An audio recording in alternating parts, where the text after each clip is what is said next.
Hello everyone and welcome to today's video. So for today I thought it would be super fun to share with you all like my 10 OG palettes that I cannot get rid of. I have decluttered them out of my collection, but I will always keep them for one reason or another. So let's just jump into it. So I do have 10 palettes that I wanted to talk about today.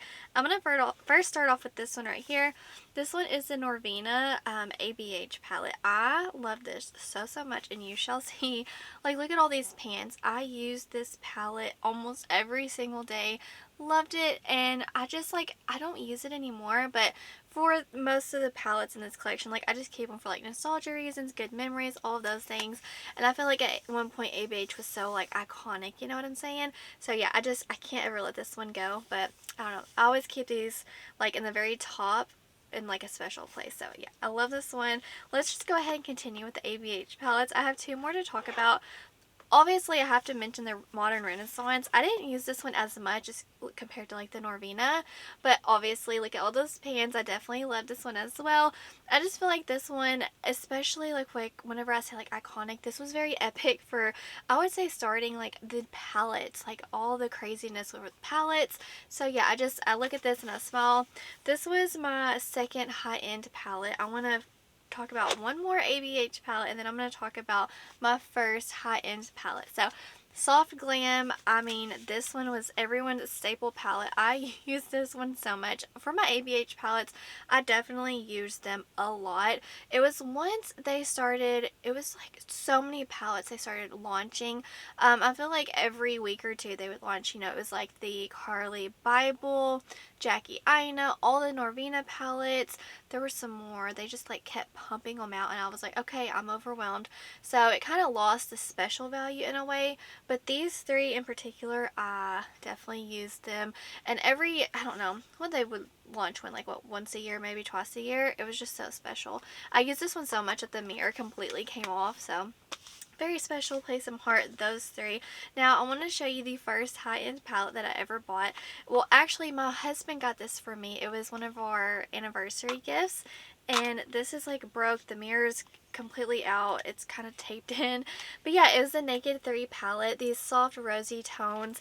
Honestly, I didn't like the palette as far as like the formulation goes. I know everyone hyped up Urban Decay, but once I got this, and this was I believe like $54, like this was a chunk for us to splurge on. I was using it and I was like, this is not any better than my drugstore makeup, but I kept it because it was so expensive, and I just kind of like kept that to myself. So Urban Decay is not a brand for me personally. After trying this, I was like, I don't understand what everyone's raving about way back when, but yeah, I can't get rid of it because this was my first high-end palette, and it was so special, and it was really an amazing anniversary gift, and I don't know, I just feel like I can't get rid of this one. Next I have to talk about the iconic, infamous Sweet Peach palette from Too Faced. I recently repurchased this. I gave it to my daughter because she wanted it, but almost every single shade in here has hard pan. Like, it just does not perform like it once did, but I just can't let go of it. That's a common theme for all of this, obviously, but I don't know. It's just so special. This is whenever I was first really getting into makeup, and everyone was like, you have to get the Sweet Peach palette. I feel like every influencer on YouTube was like, this is the all be all palette, like you need it in your life. So you know what I did? I bought it, and I absolutely loved it, and it's still, there's a reason why I repurchased it, and obviously my daughter, I gave it to her, but I will eventually get another one. You can typically find these on sale for a very good discount, so I just have to keep that because it's so special to me. Yeah, this one was my second high end. Now I wanted to mention, holy moly, this is like what inspired the video, is this right here. So this is the Lorac.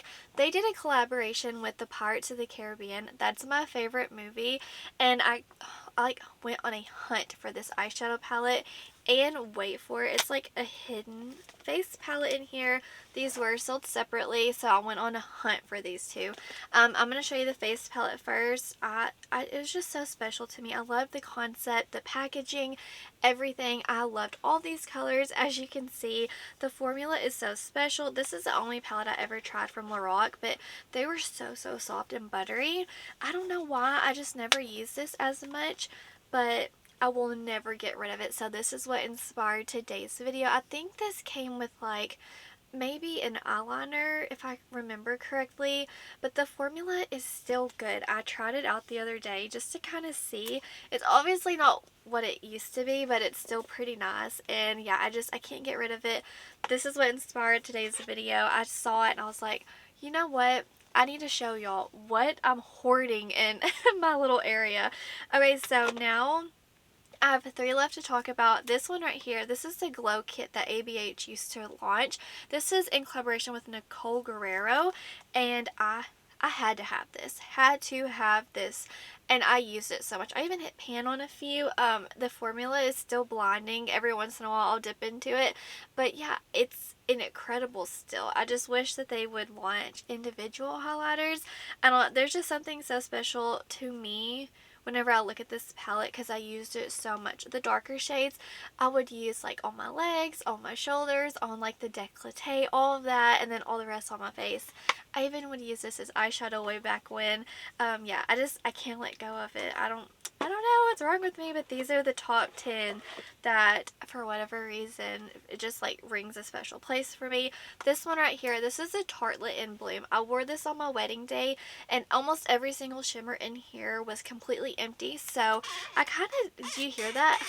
You see how much I use this palette? So on the inside, all the shimmer shades, I kind of scooped out what was left of them and I replaced them with some indie shimmers and just kind of like mixed my own shades in here. Obviously the mattes have been used as well, but I still wanted to keep it around, so I added some special shimmers in here just so whenever I'm feeling like, I don't know, nostalgia, I want to use it again.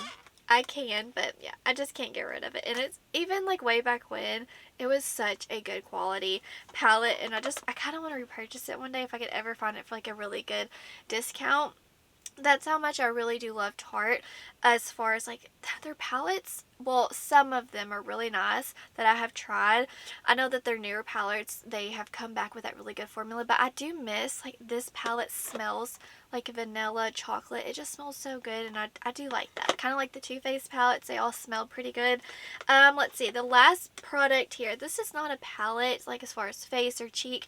Well, this is a highlighter palette. So this is a Smashbox palette, and which they're actually no longer in business. Wait, are they? Oh my gosh, they are. Becca's no longer in business. Okay.